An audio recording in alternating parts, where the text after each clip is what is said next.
Our second selection sees third place Nottingham Forest playing host to bottom of the league Southampton. And Forest, they earned a draw in their last game against the current league leaders Liverpool.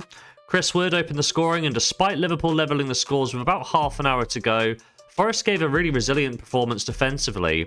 With a number of key saves being made by Matt Sells, the Belgian came up with 5 big stops in that match. In terms of form, that result did break a run of 6 consecutive wins for Nottingham Forest, although they are unbeaten in their last 7 Premier League matches. They host a Southampton side who shocked a few in their last match against Manchester United. An Ugarte own goal was the headline in the first half as the Saints entered the half-time interval 1-0 up on the back of an excellent performance on the road.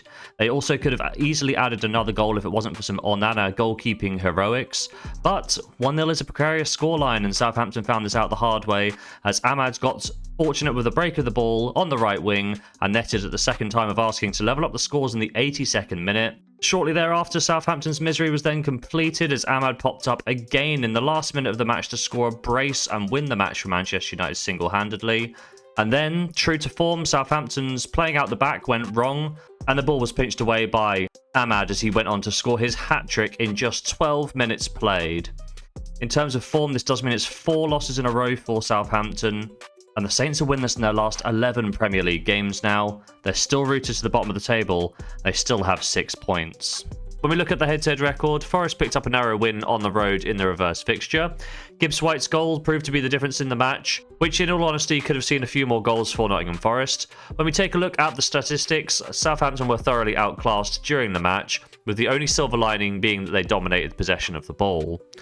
That win made it a hat-trick of wins for Forest over Southampton in recent years, with Southampton's last win coming in back in the Championship in 2012. My prediction for today's game is that Southampton are having a pretty dire season. They've not really experienced the new manager bounce since the appointment of Ivan Juric, and heads seem to be dropping as the acceptance that they are bound for the Championship is starting to set in. Contrast that with Nottingham Forest, who have realistic hopes for qualifying for European football if they can replicate the first half of the season. One step towards realising that goal would be beating a struggling Southampton side here, so I'm going to be backing Forest to pick up the win for a full stake in bet number 2.